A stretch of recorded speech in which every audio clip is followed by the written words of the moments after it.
All right. Thank you everyone for coming. It's really great to see so many familiar faces, people who have come to the open talks, some people we know from the community. Welcome, welcome. Thank you. Uh, we're really excited for our speaker tonight for our Builders Without Borders talk series. I met Carolyn when she was working on the Schooner Adventure, and I was working on the Schooner Ardell. And we became fast friends running into each other on the pier. And it's been really great to watch her journey from afar as she's, gone out and got her own schooner and started her own boat building outfit and really flourished in this small community. So without further ado, I'll let you take it away, Carolyn. Thank you.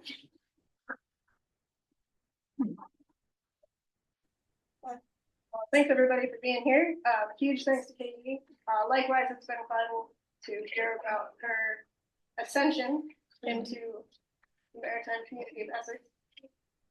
Just to correct, and we'll start with this. My name's Carolyn. I do, in fact, have a boat repair business in Maine. I don't own the schooner, to be fair. He owns the schooner. My wonderful partner, Rayford, is here. Together, we operate the schooner Tyrone.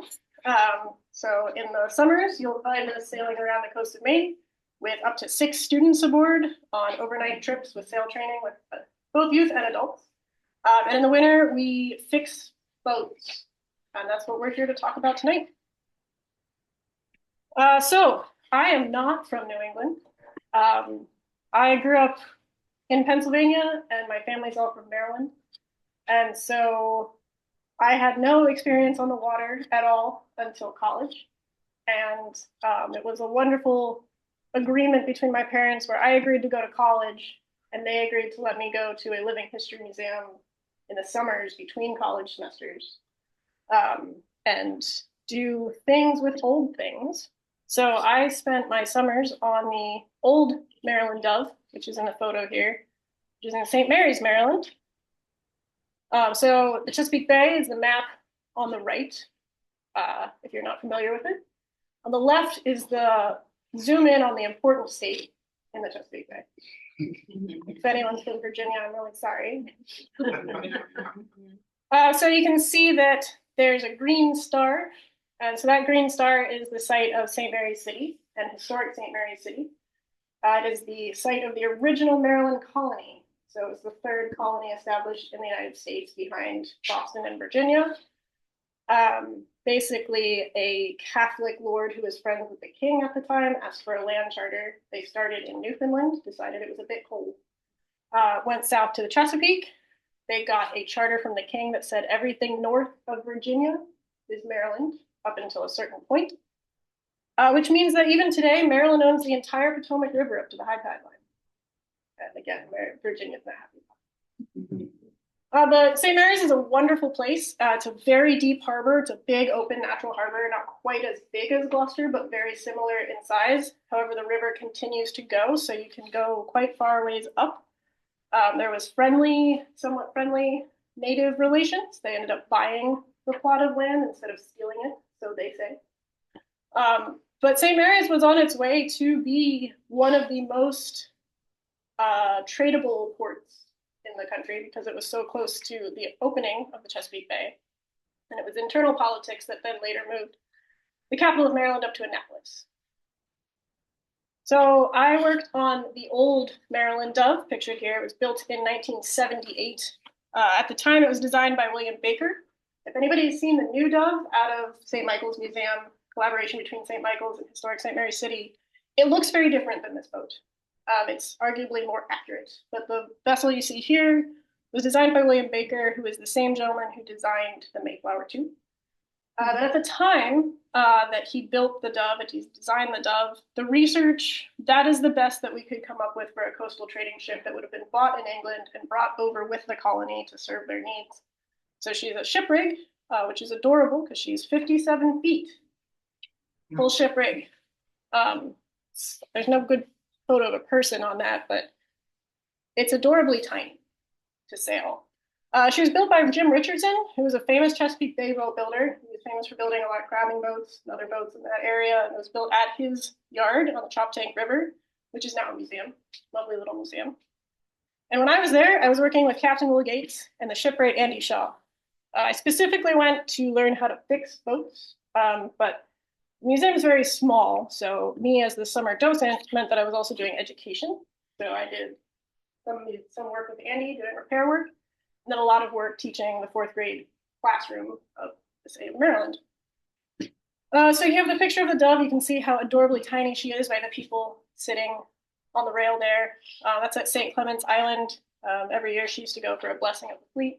A really, really wonderfully old tradition. However, the island of St. Clement's that she goes to or used to go to when it was started by Father John White, blessing all of the fishing fleet, was 400 acres. And by this photo, which is 2012, it would have been 40 acres. So that's the rate of erosion in Chesapeake Bay. And just to give you a feel, sailing on that boat was so fun. We only sailed about once or twice a month with volunteers. The boat was never designed for COI. It was only ever designed to be a dockside attraction. And that is because they decided to go full historical down the boat. So no bulkheads. There's actually a brick fireplace that we used down in the forecastle. Full cargo hatch, very little soul, almost all just exposed ceiling. She did have a retrofit in the early 80s, I believe, and 2 John Deere diesel engines were installed. So she was twin screwed. She was 57 feet and twin screwed with a tiller, excuse me. So docking was awful, all that backwash, but she was very fast. Her hull profile below the waterline is actually shockingly efficient. There's a great story from somebody who I'll get to of doing a Christopher Columbus shoot on the Maryland Dove as one of the pioneer boats with Godspeed, which is at Jamestown, and then Elizabeth II, which is at Roanoke in North Carolina. And Dove had to keep all sail up for the film props.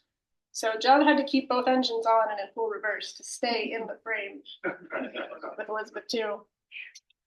So she was a great little boat, but by the time that I left in 2014, the boat was over 40 years old, and I don't know if anybody's heard of this little boat Maryland has called Pride of World War II, but she tends to take a lot of funding. So Dove, the new Dove was on time, I will say that. And the old Dove does not exist anymore, which is quite sad. So blast from the past, with Andy on the right in the hat. He was the bosun, he was the ship's kind of just secondhand guy when I was there. So Andy was from Delaware. I don't remember his boat building career, but he is a very established boat builder. He worked on the build of the Kalmar Nickel as well as the build of Sultana. He also just does a lot of historic home work.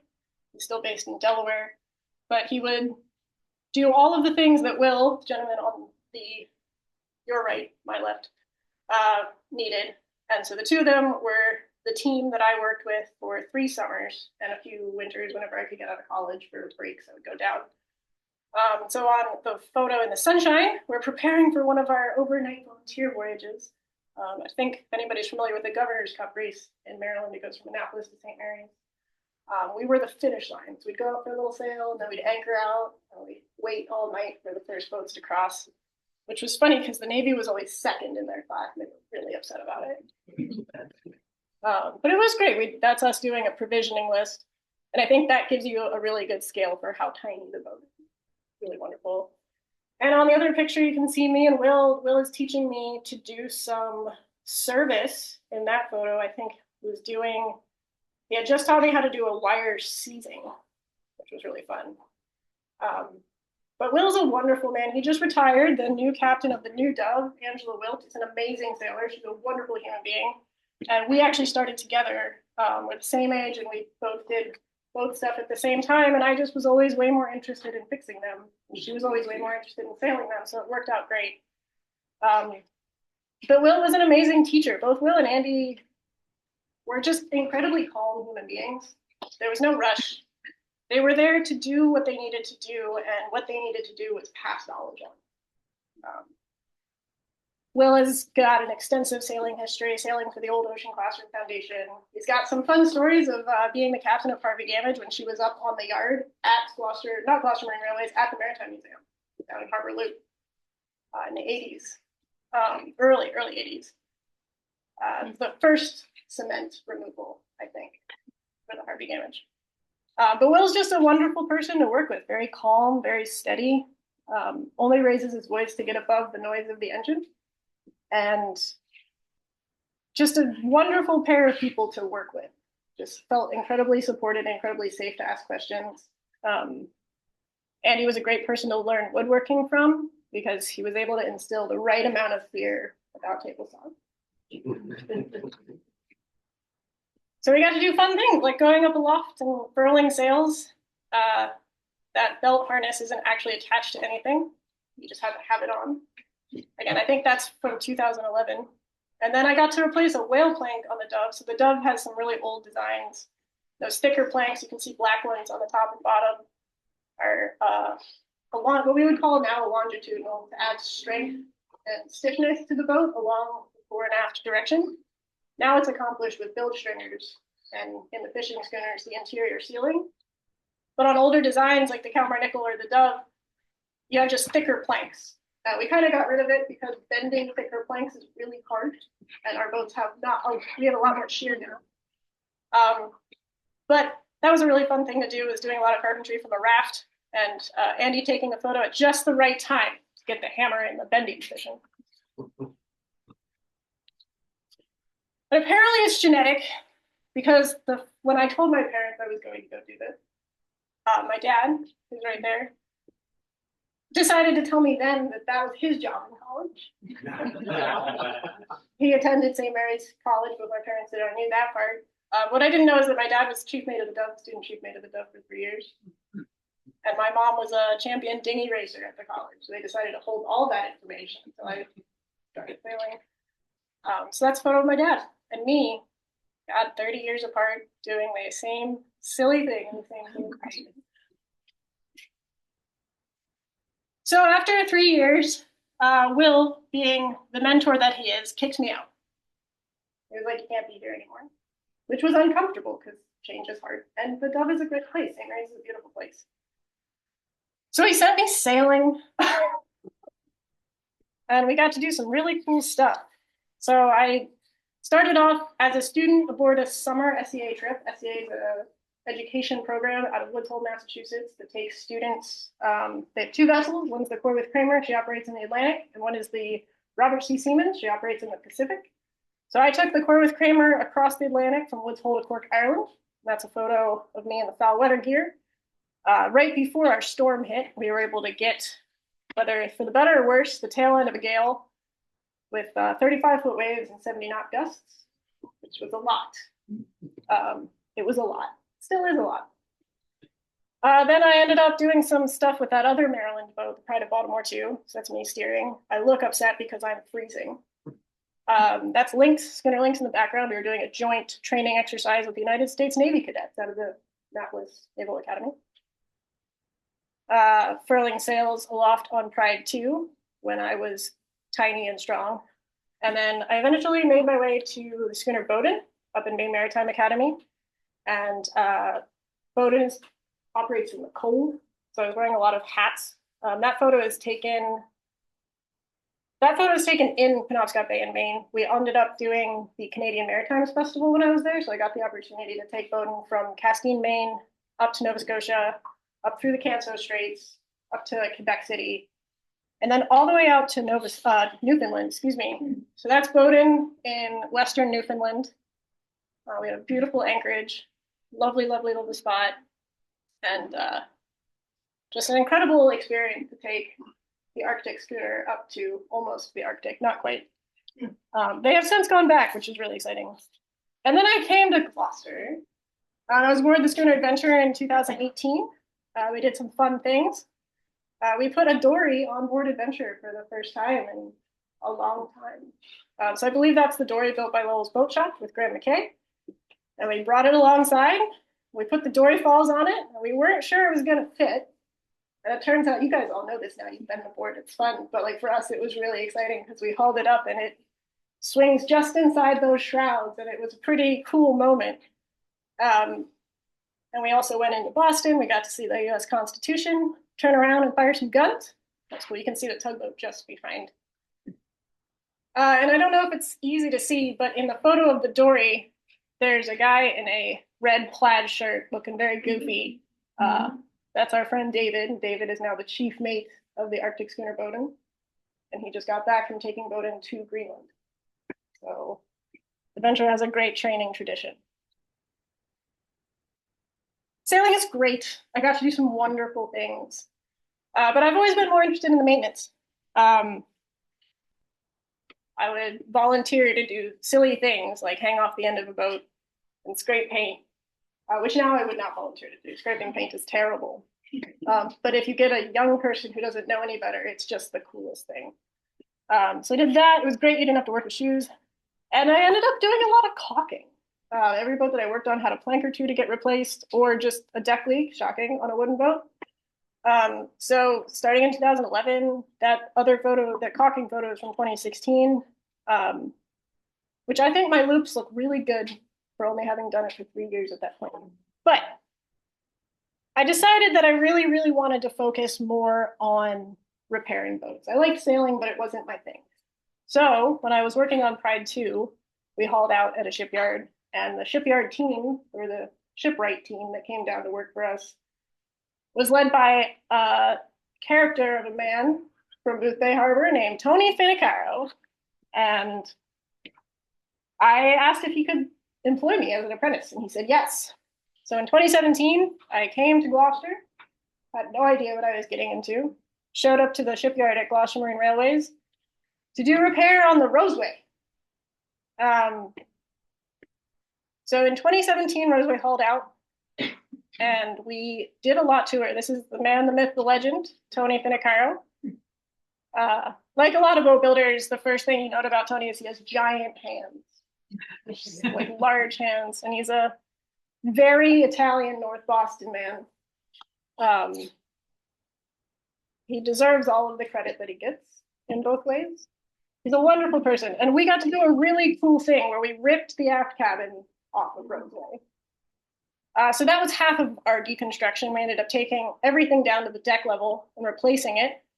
And when we were doing that, in this corner, kind of by the wheel of the cabin house, it was the original cabin house, and we found written in the snowstorm of 1926 and the World Series score, which is one of the coolest things I've ever pulled out of a boat. And the whole thing was put together with bronze ship nails. So what we see now is galvanized ship nails with the swell in the one direction. Everything holding that boat together was bronze.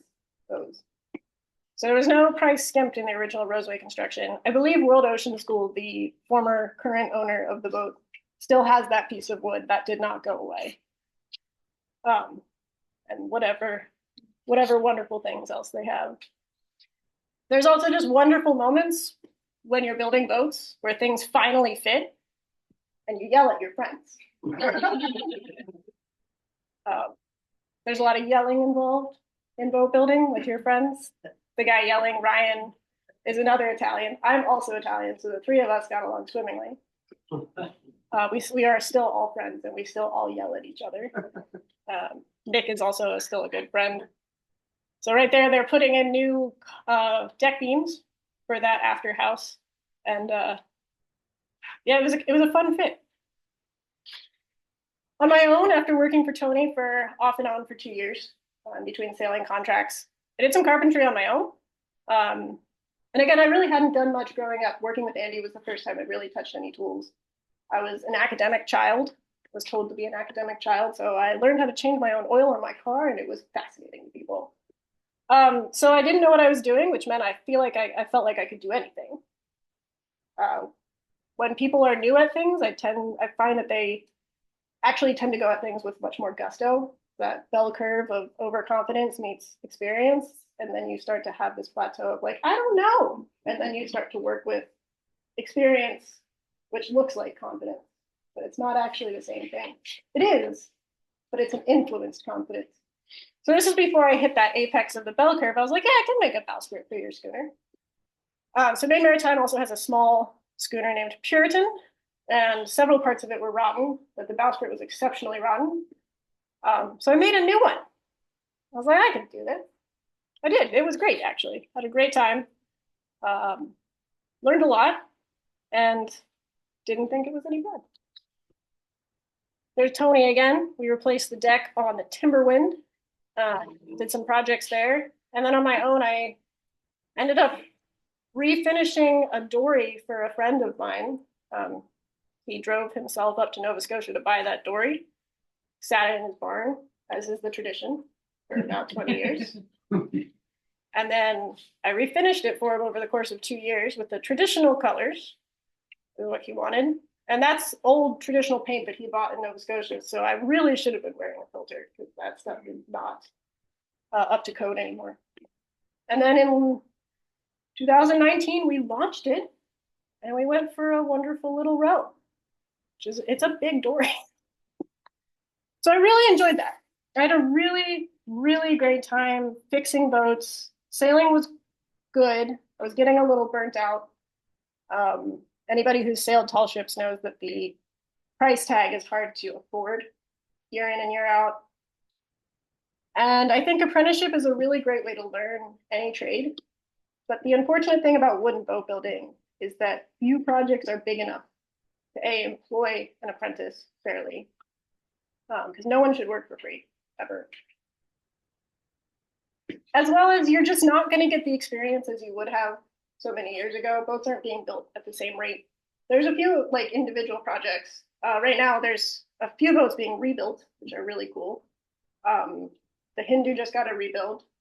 The Rosalind, which is a Cornish lugger, is being rebuilt in West Mystic by a gentleman named Andrew Guest. And if anybody's curious, that's a really good YouTube video to watch. He does all of his own work by himself. Tally Ho, there's quite a lot of boats that are getting a resurgency, but for the most part, they're private projects. It's really hard to get on as any sort of apprentice. There are wonderful museums like this and Harold and Mary Kay's program. But I decided to bite the bullet and go to one of the few boat building schools still left in the country. And I chose to do this because I wanted a full-fleshed experience and I wanted to change. I'd worked in Maine, I'd worked in Chesapeake, I'd worked a little bit in Massachusetts. But there's another corner of our country that has a lot of wooden boats and a lot of wooden boat building. So I decided to go to the Northwest. Anybody gets that reference? You should go read Farley Moad. So I took my Subaru. Every shipwright has to have a Subaru or a truck at some point. It's a rule. And I drove across the country to the Northwest School of Wooden Boat Building in Port Hadlock, which is close to Port Townsend, Washington. So the wooden boat building community out there is actually really focused on the salmon fishing fleet. There were a lot of boats built in the 1940s out of red cedar, local hardwoods, and they still fish. They still fish. And not only the fishing boats, the salmon boats themselves, but they have buy boats there. So we have buy boats out here that would go out and meet the fishing fleet. So theirs are designed for Alaska. So they're power scows. They have 2 pontoons. They're built with 10 by 10 cedar cants. And in each pontoon, to power the thing, just to give you a sense of the scale, is a Detroit diesel 671. And there is one of those in Adventure. These have 2. So that's the scale of boat. So I believe in the 80s, a gentleman named Prothero started the Northwest School of Wooden Boat Building to pass on his knowledge. Prothero is a very competent, very prestigious boat designer from the Northwest. This is the Prothero method. That's what's taught at the Northwest School of Wooden Boat Building. And I think it's a really wonderful program. The other ones are the Landing School, the Apprentice Shop, and there's a few other ones, but those are all kind of over here. So I worked with 2 wonderful teachers, Sean in the baseball cap with the blurry photo. I didn't have any other photos of him. He was our lecturer. So Sean is wonderful. He grew up in, I believe it's either Wisconsin or Minnesota, one of those cold places with lots of lakes. And he loved boats as a kid. I think he was either 9 or 12. He went into his neighbor's yard and cut down an oak tree so he could build a boat. That's how Sean started. Since then, he's worked in California doing some yacht restoration. He's also worked at Brooklyn Boatyard in Maine. And he moved back to the West Coast to be the head instructor at the Northwest School of Wooden Boat Building. And the drawing you saw at the beginning was Sean's drawing. he went to school. He went to a program to learn how to draw specifically to teach this course. And the dedication, that's the dedication that Sean has to teaching, is that he wants students to learn however best they can. So every morning we'd have an hour or 2 hours of lecture with Sean, and he would just draw things. Just to go back. That was the average drawing on the blackboard in the morning. Zoomed in, zoomed out, but the dedication to visual comprehension that he gave was amazing. The way the school is set up, you have that morning of lecture. It's divided into 4 quarters of education, 7 days or 5 days a week, 8 hours a day. The idea being once you graduate, you have accumulated enough hours to get an associate's degree. It's a really amazing educational experience for people who aren't interested in a 4-year degree, but the way that our country works, a degree is actually really great for people. So we had students from, a person who had just graduated high school all the way up to somebody who was about 58 and wanted to do this for fun. They also take a lot of vets. So we had a lot of people on the GI Bill. We had an incredible spread of students from all walks of life. So the first quarter, you're just randomly selected into one of 3 instructors who's not Sean, and you do they throw you right in. It's a focus on hand tools first. And the reason they do that is to train your brain and your hands to talk to each other. That's simple. Hand tools are a great way to learn how connected you have to be to see things. And then you, as a small group, build a skiff. Really cute. After that, you self-select into whichever shop you want to work with for the rest of the 3 quarters. And you do that because the instructors choose plans of boats that they're going to build. And you choose the project that you want to work on. So I chose to work with Leland, who's in the pink flannel there. It was 2020, if you couldn't guess from all of our masks. So sorry, there's no great photo of Leland. Leland is wonderful. He's from Michigan. He grew up building boats and sailing.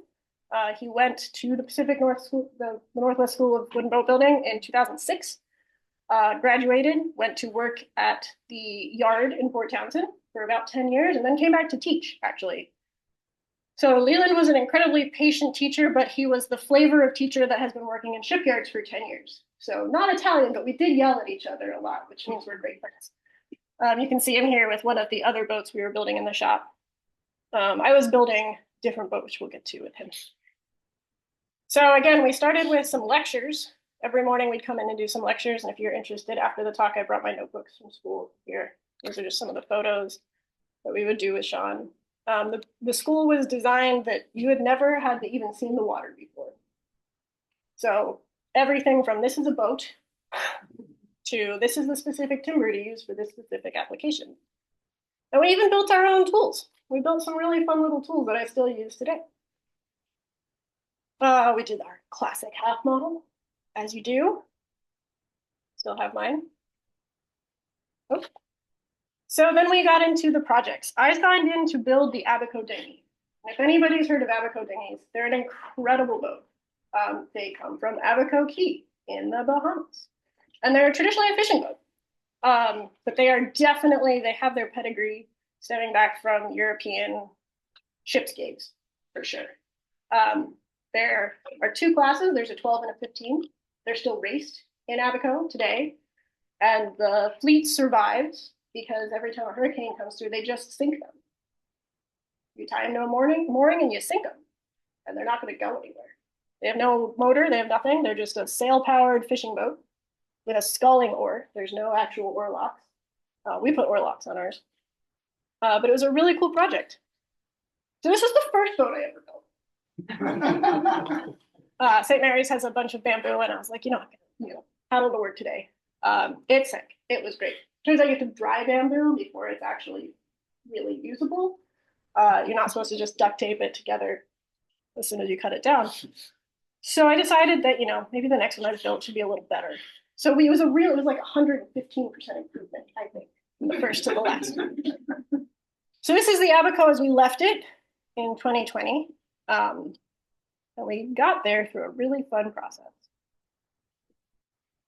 So we started the process in the winter of 2019, and we lofted the whole boat. So we started from the ground up. We had a set of plans from the apprentice shop in Rockland, Maine for a 12-foot Abaco dinghy. But Leland and I and the other two people I was working with decided that wasn't big enough. So we lofted a 15-foot boat, which meant we not just lofted a boat, but we designed it as we were lofting it.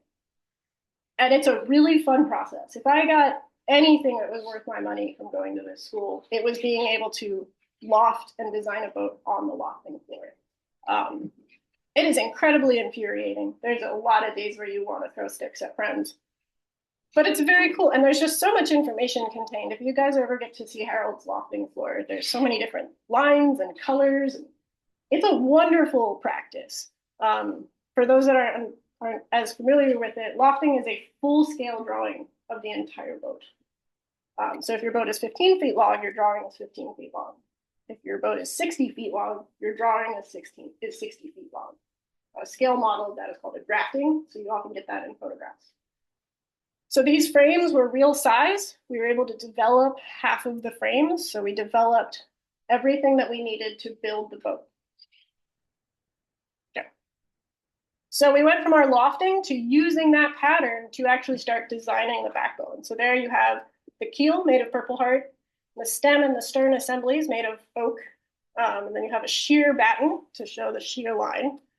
And you can see from the weight of these timbers, this is not a small boat.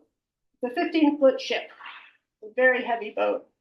And that made it a really great experience to learn to build because you're working with bolts, you're working with drifts, you're working with some pretty big, heavy timbers.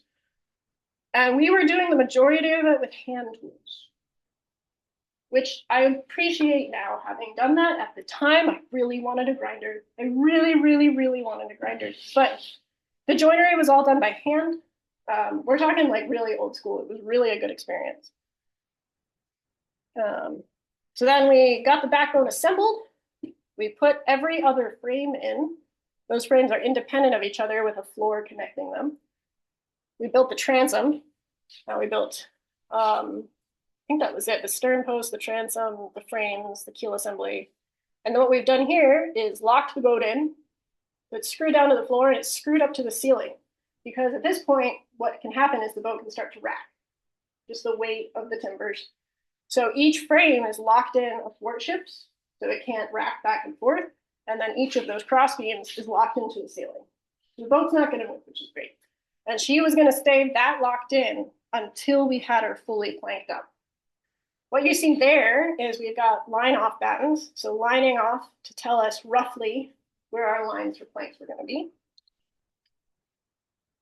And then we planked her. She's red cedar with a SIPO or Sapule shear plank.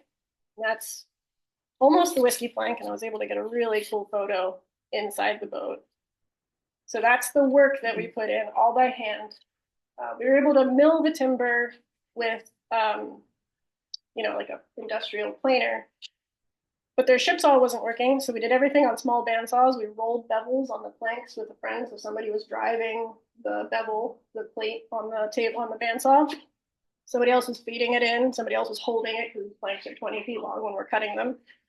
So it teaches you not just the hard skill of carpentry and boat building, but it is like forced family fun teamwork.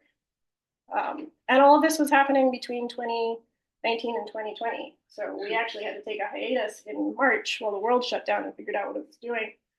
And we came back and we did boat building from 6 feet away, which is fascinating. We did it. We got to a really beautiful little boat all planked up.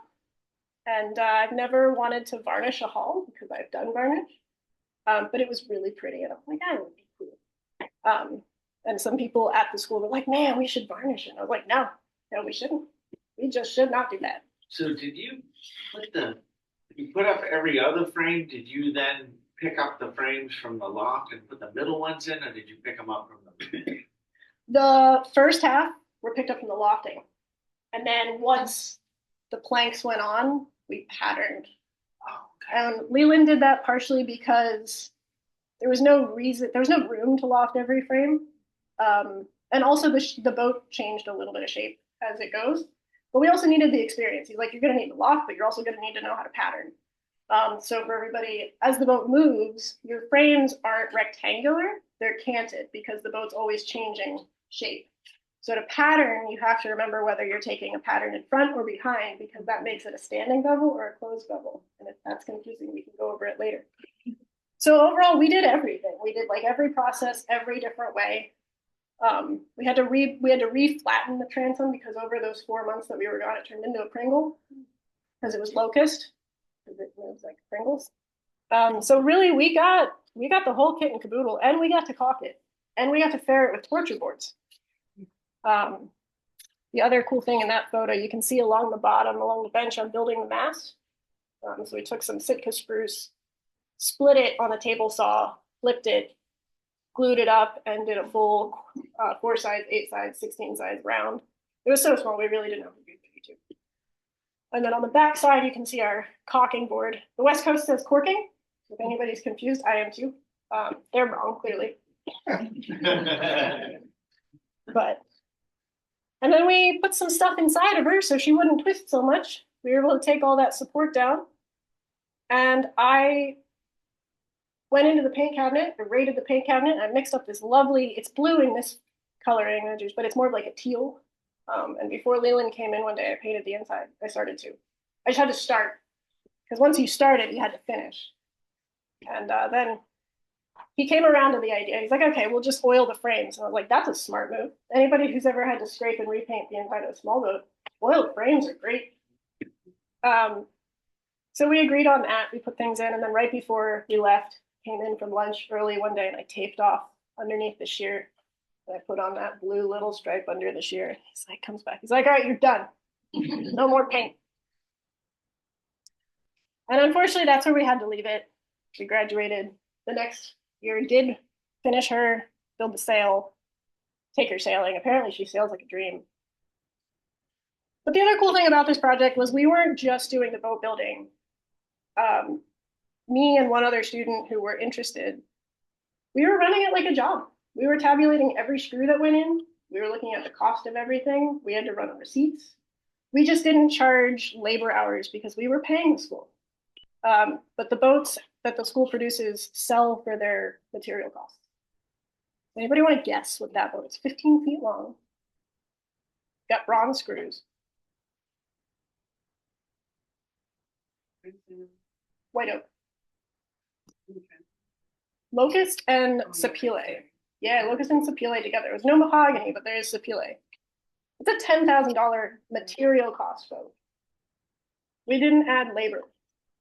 So when people try to sell you a small boat, annoyingly, they're probably asking a fair price. So the school was a really wonderful experience. Port Townsend is a great place. There's just a really wonderful employment there as well. The shipyard in Port Townsend is run really uniquely. It's a big yard. It's one of the only yards on the West Coast up in that corner that will take wooden boats. As Rayford, my partner, can explain to you, having lived there on a wooden boat. But it's a co-op, essentially. There's in fact a co-op, but there's like 4 or 5 different shipyard companies that operate in the same yard. So it's just a really cool place where you meet some kooky people rebuilding their own boats. It's a really wonderful place, except the weather for me is terrible. I was not a fan of the weather. And I decided to come back to the East Coast. And I made it down east, which is North Maine. So I ended up working back for Tony for a little bit. And we got I think the 3rd removal of cement on the Harvey damage. I think we're at the 3rd one now. So the photo you can see with the planks, that gives you a scale of the planks that we were removing. They're about 30 feet long. The good one was a good 30 feet long, 8 to 10 inches wide. And when they were going on, they were 3 inches thick, getting fared down, especially because we were working down towards the garboard. So Zach there is doing demo, which is a brutal thing to do, working overhead, swinging sledgehammers all day. Now we were doing that because when she was built, Harvey Gamage built her with, or I guess the Gamage Yard. I don't know if Harvey Gamage was actually involved. Gamage Yard worked with a lot of red oak because it's still available in Maine. White oak is not very available in the coast of Maine. We killed it all to make boats. Red oak and white oak are slightly different. Red oak doesn't have clogged pores. White oak has a like symbiotic parasite that clogs its pores and keeps water out of the wood. Red oak is like a straw. It just sucks the water right up, loves it. It's a food producing wood. It makes acorns, so there's a lot of sugars in the wood, which makes it rot prone. So a lot of her lower futtocks, that's what you see here. The frames on bigger boats are built of individual sections called futtocks. A lot of her lower futtocks were original, and they had just started to rot. At the bottom of the corner photo, you can just kind of see what the originals looked like. And that was a nicer one. We didn't replace that one. So that one is actually pretty okay. It gives you a sense of the ones that we did replace. So we had to get to those, hence removing those outer planks, because everything you see in this photo up until the numbers was encased in cement, poured between the frames, weighted with any sort of scrap iron you could get your hands on. They eventually, I guess the story goes, is while building this boat, they also bought a sash weight factory. So all those old sash weights were just piled in there. Plate steel punchings from rivets for making bridges. And I don't know if anybody knows a little bit about boats in the Coast Guard, but the Coast Guard, this is a really invasive project. This has the potential to change the stability of the vessel. You're removing a lot of weight. So to make the Coast Guard happy without having to do all this extensive math when we put it all back together, we had to have individual barrels for every bay, port, starboard. One barrel took all the cement chunks and dust, and the other barrel took all of the steel from that. And at the end of the project, we had to weigh each individual barrel and attempt to put all of the weight back in the original position in the boat. We tried. I think we did pretty good. But it was an extensive process. It was just jackhammering cement for like 3 weeks. It was brutal. We have the boat. If anybody's ever been in Harvey Gamage, we had the boat open from the 5-man bunks forward near the forepeak all the way to the aft cabin bulkhead in the engine room. So you're looking at a good 50 feet of boat open right there. Bulkheads got replaced, frames got replaced, ceiling got replaced, bunks got replaced. Quite a project. But I'm a tiny person, as much as I pretend not to be sometimes. So eventually I was actually not very useful in lugging around giant chunks of cement and red oak, white oak, we put white back into her. So I was put on the other project that Tony had in the same yard at the same time, which was this adorable little schooner. Really sweet schooner who had been worked hard, sailed really hard, and needed some love. I was up on the bow, replacing, I wasn't doing the entire stem replacement, I was doing more of the planks and the bulwark plank. Our deckhand Brooke is there, we'll get to it in a second. Brooke, if you're watching, you're amazing. Shout out to Brooke. The other end of the boat was also open. The entire horn timber came out, which if anybody, again, kind of knows what boats are, the keel, the stern post, and then the horn timber carries the weight of the transom. So that whole transom was opened and a new horn timber put in. I got to fare the final thing. It was fun, but I didn't get to do any of the heavy lifting. Our friend Ryan, you guys remember the yelling photo? The two men yelling? Ryan was the one yelling. So Ryan did this beautiful work back here with another friend, John. And that boat was really cool. She's just an incredible yacht, really well built. And I thought the guy who owned her was really cool too. So I decided to quit my day job and go sailing again. So my partner Rayford, sitting up here being silent, owns that boat. We met while I fixed his boat, and I thought it was really cool. And he had given up a professional engineering job to pursue his dream of taking kids sailing. That's what he wanted to do. Sailing had made a huge impact in his life, and he was able to buy this yacht. After living on wooden boats, he kind of knew what he was getting into. And Tyrone came up for sale, and she's just an incredible, she's historical in every way that a boat is historical. She was built a long time ago. She's got a fancy designer. But she's just a special boat. Anybody that meets her, at least for me, she captured my attention in 2018 when I was in Gloucester. I was like, that's a really good looking boat. I don't know, maybe she was like, hey, by the way, I am your future. I think that's what she was saying. This is Tyrone under sail. And so, like I said at the beginning, we run a sail training program with the stick-back. So we take 6 kids out for between 2 and 6 days around Penobscot Bay. And we teach them as much as their little brains can absorb. We do everything from, boat design, sail theory, to steering the boat, active skills. We make them cook, we make them clean. They ask us why they have to clean so much, and we say, don't be so messy. And that doesn't seem to get through. But it's a really wonderful experience because I've done a lot of sailing on bigger crews and big boats. And Rayford's done a lot of solo sailing. So between the two of us, we have some really interesting conversations about how to do things, which the kids then get to experience. And we really like our 6-pack number. Part of that is that Tyrone was always built as a private yacht. And so converting her to a COI vessel would be pretty aggressive to the boat. But it's hard to lose 6 kids. It's hard to lose 1 kid in a group of 6. Everybody kind of gets lifted up at different points, and they lift each other up. So we have a really wonderful time, and sometimes we have fun.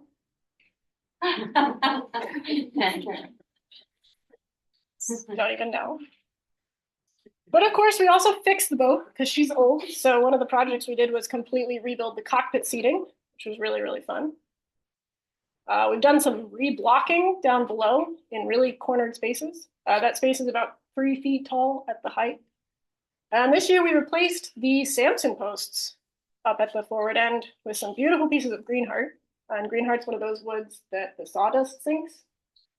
So each piece of those is about 7.5 feet tall, 7.5 inches by 4.5 inches, and each weighs about 250 pounds. So they're not going anywhere. We can anchor the boat through anything. And it's fun to just hide in little corners. When we're not sailing or fixing our own boat, there's a lovely photo of Tyrone under sail. We run my business, Corbin Boatworks. We do some big boat stuff, but we've started to kind of branch off on our own, do smaller boat stuff. And we do a lot of caulking. Apparently it's in need. And being itinerant boat builders, we don't have a shop. We moved to the job project. It's a lot easier to work on small boats, but caulking is really mobile. So right now we are actually in the 2nd phase of re-caulking the deck of the Corwith Creamer, which is the boat that I sailed across the Atlantic on. So she's a 126-foot brigantine, and she is decked in teak over steel frames. And she was decked in the 80s. She was built in 87, launched in 87. And the 80s were a weird time for boat building. So the caulking was done originally just wrong. As a boat builder, I have strong opinions about things. This is one of those. It was just done wrong. So we're doing it right. We are in the process of removing all of the old teak decking systems, all of the old epoxy that was poured into the seams at some point, all of the old cotton, all the old foam. They put foam in instead of cotton. And once all that's cleaned out, we actually have a specialty saw blade, which is 3 circular saw blades welded together and ground to an angle. We run that through every single seam to create a caulking bevel. And then we caulk it with cotton only, and then we pay it with TDS. So we did 4,000 feet last winter, and right now we are doing another 4,000. And we were able to talk with the company because they're a sail training company. We were able to get them to give us enough funding to take an apprentice on. I'm really excited about this. I learned, again, what I could learn through apprenticeship. I think it's a wonderful way to learn. I think everyone should work for money, even an apprentice. So we have a really wonderful person that I sailed with very briefly who is interested in this kind of stuff. And it's a great project because there's lots of practice involved. He's going to get a lot of practice. But we're also just able to take the time with him to really work on skills that he needs. Not just the hard skills, but also like, why is the deck bad in this spot? Why is it not? Some of the softer skills involved. And it's been really rewarding for both Rayford and I. We're here to teach. We're here to produce, but we're also here to teach because the only way that we're going to keep this tradition alive is by teaching people. And it's something that I really enjoyed from the get-go, even though I said I didn't. Was teaching. So it really feels like we've come full circle, and it's really exciting. It's like our little next step. That's what we do.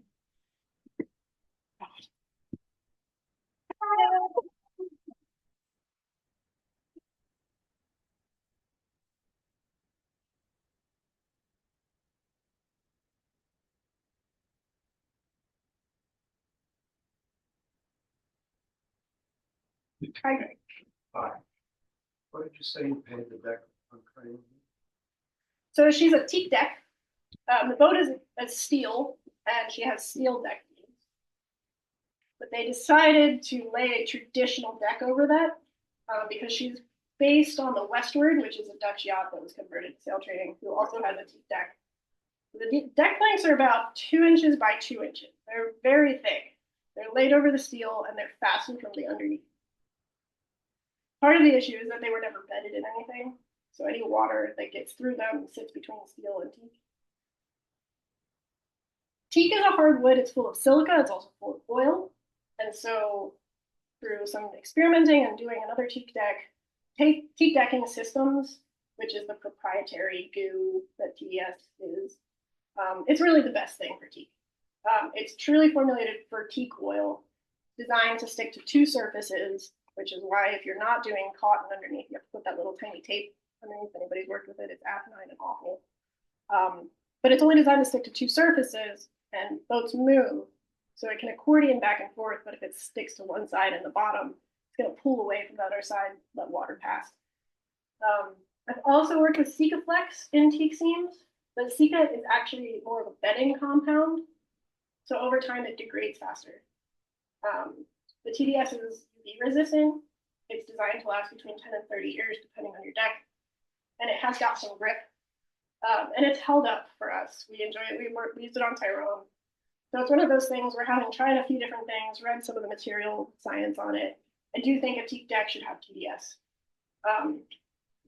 Strong opinion from a boat builder. I think a softwood deck should stick with pitch. Like hard, I think a softwood deck should stick with pitch. Any of these rubbers are formulated to stick to things that are not oily. So as soon as you need to cover your softwood deck with something, linseed oil, teak oil, Danish oil, whatever you want to use, it's going to break the bond between the rubber. And no matter how well you put the rubber down, it's just going to separate. So that's Boat Life, that's Sikaflex, that's 4200, that's TDS. Any of those just are not going to be conducive to the whole system. They're not bad products in their intended use. I just don't see the longevity of them for a softwood deck. Unless you're committed to sanding your deck instead of oiling it, which is just a horrible experience. Any other questions?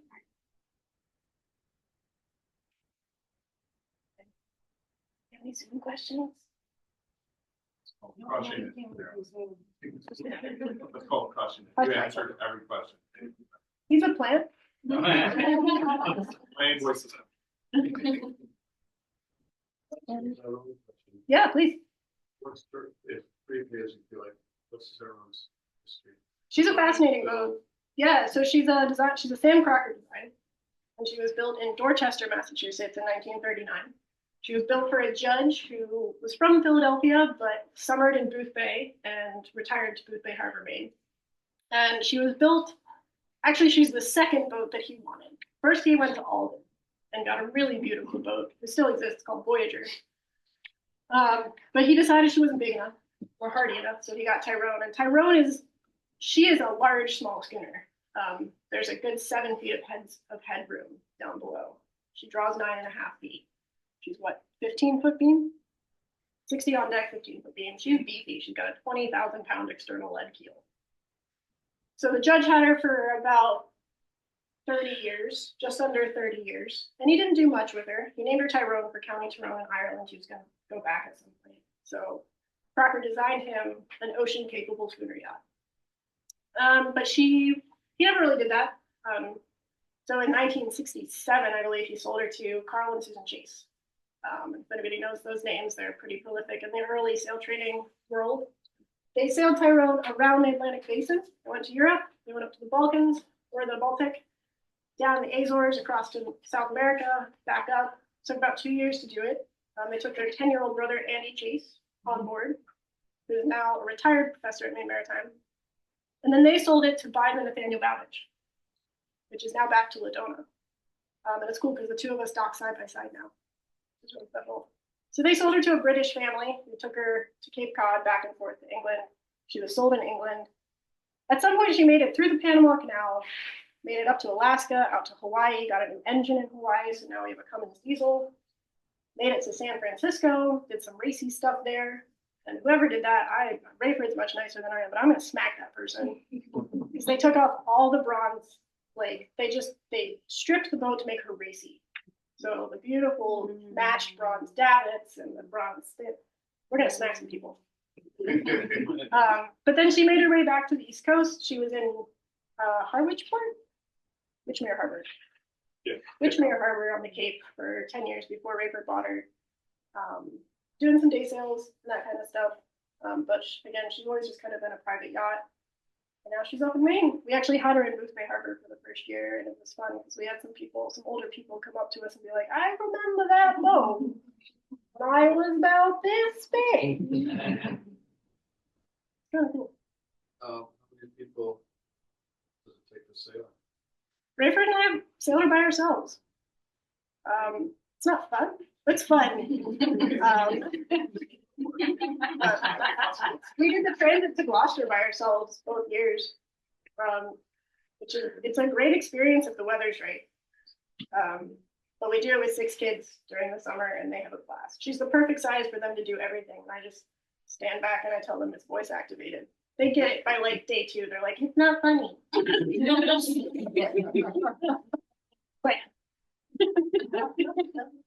But if you guys have more questions about Tyrone, Rayford's up here in the hat. He's actually the captain. The one I have is, what you are. The Sims Brothers yard. She's in the Sims Brothers book with some really funny anecdotes. Apparently the lowest paid shipwright on the build was stirring up some trouble about pay because he was paid. I think the guy that got paid the most was making 85 cents an hour. How long? Pretty much. Pretty much. How long does it take you to sail from Maine down to Gloucester? It's a weather question. The first year when we were coming from Booth Bay, it wasn't so bad.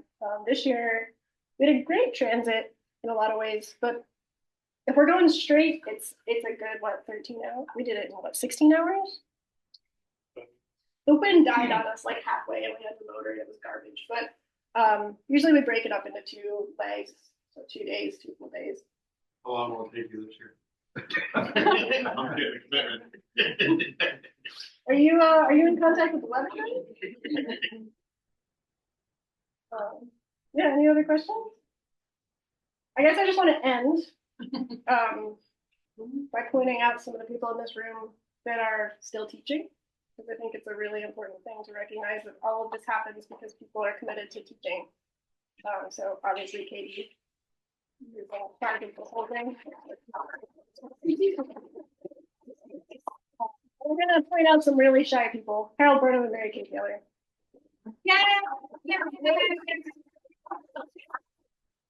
If you guys don't know what they do on the waterfront, it's incredible. They get kids driving Ardell. Harold's famous for walking away from the helm and saying, I'm not driving. He empowers people to do that. Susanna Winter. Extraordinary, both on and off the water. John, for parting. And then from the adventure crew, we have Greg Bover and Natalie Warren here. And Natalie has promised that I'm never going to be allowed to teach her how to caulk, and that's great. And then just a huge shout out to Rayford, my partner in work and in life, for teaching and working and all of the things that we do.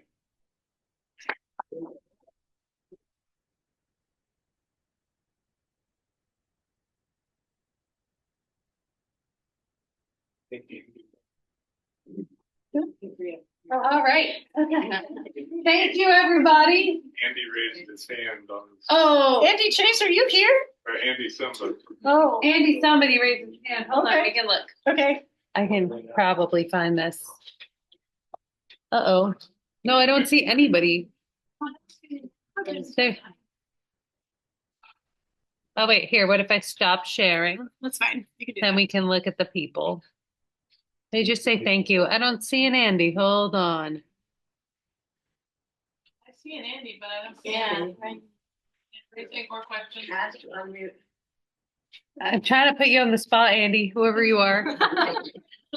Hey, Um, thank you, Zoomers. We're going to end this meeting and hang out in person for a little bit. Please visit us again. Saturday is actually our next talk. It is at a different time. It's at 11 a.m. That one will be delivered fully remotely, but we will still hold a watch party here in the schoolhouse if you want to have some donuts and coffee with us. And that is Soren Nielsen from the Viking Museum in Denmark. So I hope to see you for that one. And then the following talk, the last one next Tuesday, is our very own Graham McKay from Wolf's Boat Shop in Amesbury. So thank you. Please come again and good night. Thank you.